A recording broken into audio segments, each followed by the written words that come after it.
Olá, amigos do canal Masamundi. Como é que vocês estão? Tudo bem? Tudo tranquilos? Meus amigos, nós viemos para mais uma conversa sobre geografia.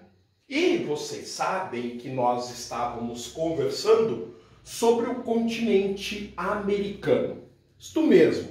Depois de algumas conversas em que nós reconhecemos o mundo, os continentes, os oceanos e os mares, nós começamos a particularizar e a detalhar as regiões que nós fizemos, então, um reconhecimento visual.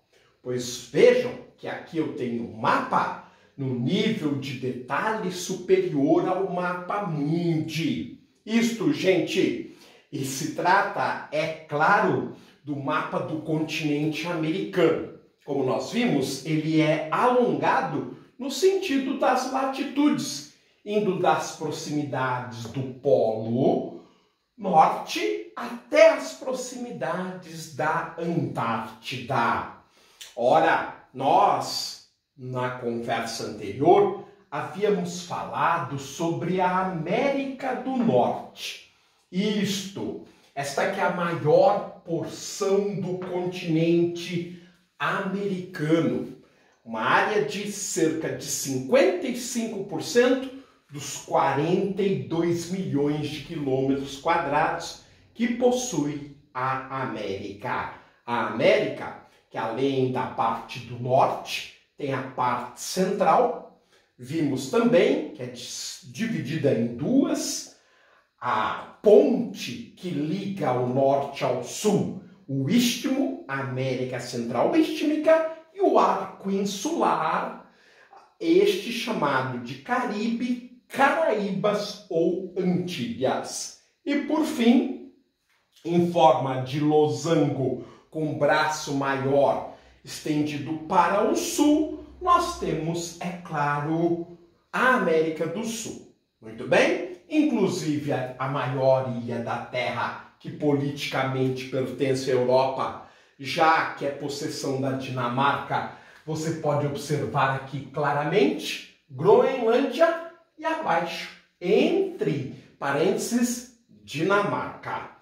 Bem, pessoal, notem que o nosso continente ele é banhado à direita do mapa, chamada de direção leste, pelo Oceano Atlântico, e à esquerda do mapa, portanto, a direção oeste, o Oceano Pacífico, enquanto o norte é banhado pelo Mar Glacial Ártico. Lembrando que existe aquela polêmica que a gente tocou de que alguns autores consideram o Mar Glacial Ártico como Oceano Glacial Ártico. Muito bem? Bem, gente, agora vocês vão perceber que eu vou sobrepor o mapa da América, do continente americano, ao mapa da América do Norte. Isso, aqui ao vivo, nós vamos então estender um mapa da América do Norte, ou seja, o nível de detalhe ainda é bem superior ao mapa anterior. Então nós trabalhamos com 3 escalas para poder chegar neste nível. O mapa mundi, o mapa do continente e agora o mapa do subcontinente, que é a América do Norte. Note que apesar da mesma editora, a Geomapas, o mapa aqui da América do Norte traz não o Mar Glacial Ártico, mas Oceano Glacial Ártico. E por quê? Ora, gente, porque nós vimos que é possível que autores considerem como mar, outros como oceano. Então, para você não se surpreender com mapas assim, nós já nos antecipamos. Note que a Groenlândia também se parece muito mais com o seu tamanho real do que no mapa mundi, no mapa continental. Isso está ligado ao tipo de projeção. Então, num tipo de projeção, num nível deste de escala, dá para perceber que a Groenlândia, apesar de ser a maior ilha do mundo, cerca de 2.200.000 quilômetros quadrados, por exemplo, é aproximadamente do tamanho do México, que tem cerca de 1.980.000 quilômetros quadrados. Ou seja, a proporcionalidade no mapa deste tipo de escala é muito melhor. Claro que também a gente está notando que aqui a gente vê os contornos muito melhores, muito mais bem definidos. Então a gente não consegue olhar, por exemplo, no mapa de nível continental, o mar da Groenlândia, a Baía de Baffin, o mar de Beaufort, que é a região mais fria da América, chega a 61 graus negativos, é uma área recente de grande produção de petróleo. O mar de Chukchi e assim por diante. Por quê?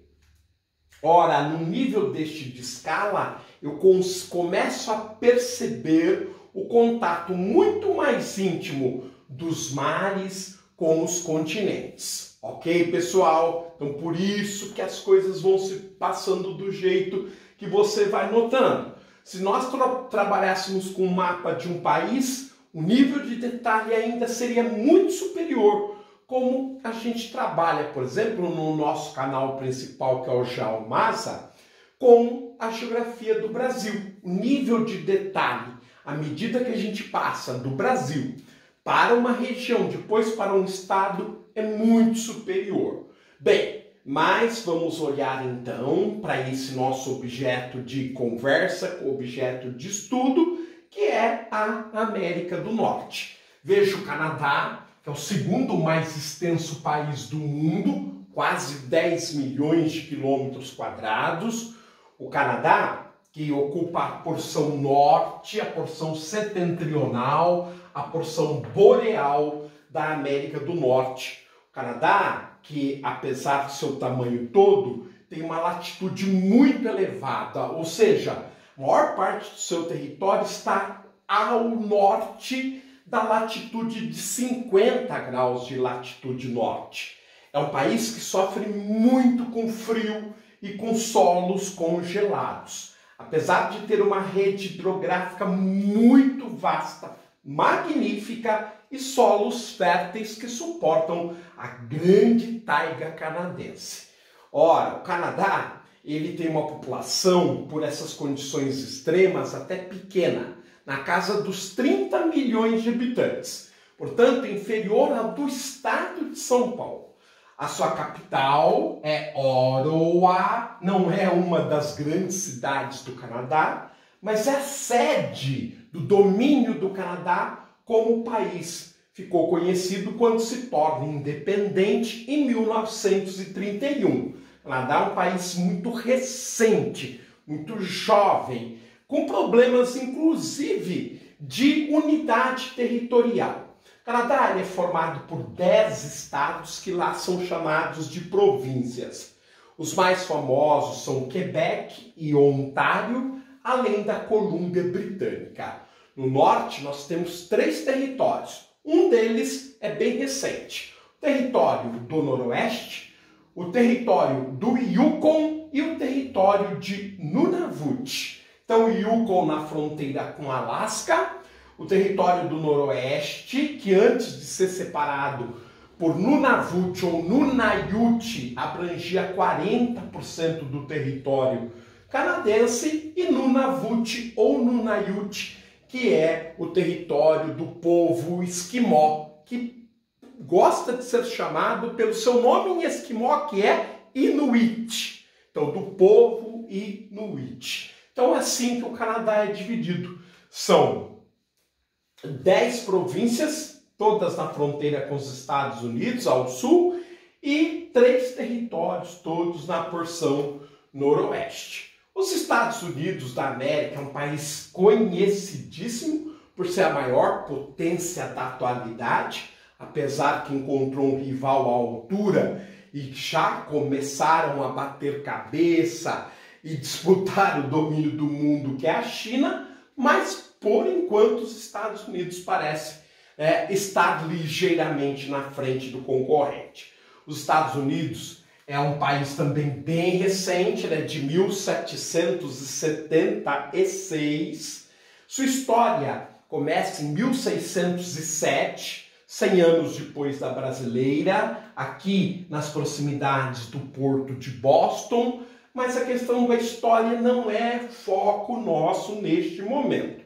Bem, mas vamos lá. Os Estados Unidos é um país jovem, começou com 13 estados, estados que iriam hoje da Carolina até o Maine, ou seja, as 13 colônias originais, e foi se expandindo para o oeste até chegar à Califórnia, isso por volta de 1853. Consolida-se o território norte-americano continental, como vocês estão vendo eu aqui destacá-lo. Então foi uma expansão rápida.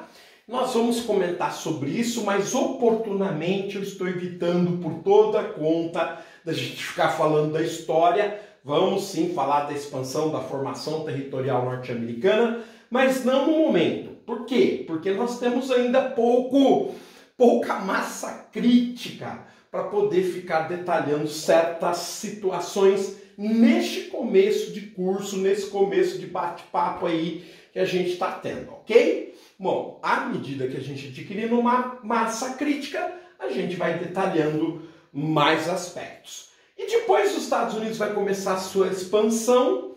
Então, em 1867, ele adquire o Alasca da Rússia. Em 1898, numa guerra, ele vence a Espanha e transforma o Havaí na sua nova conquista. O Alasca se torna estado em 1959, no mesmo ano que se torna o 50º estado, o Havaí, ok? Então são 50 estados, 48 continentais, e um no noroeste, 49, e um no Pacífico, 50. Esse é os Estados Unidos da América, com sua conformação política mais moderna.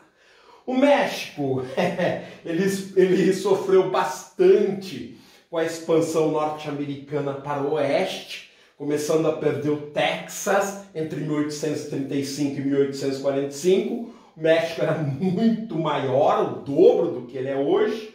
México, então, que é um país interessante, importante, um dos mais populosos do mundo, tomou-se a posição do Japão, é o 10º mais populoso, grande produtor de petróleo aqui no Golfo do México, embora o petróleo não seja dos melhores do planeta. A Pemex é uma empresa muito famosa, o país tem belezas naturais extraordinárias, como Cozumel e Cancún, que é um centro balneário recente, como Acapulco, que é bem mais tradicional. Tem uma industrialização significativa, claro que infelizmente baseado nas transnacionais, como é o caso do Brasil. Tem problemas com a democracia, tem contexto de minorias brigando contra a imposição da elite, como é o caso dos estados mais ao sul, sobretudo de Chiapas.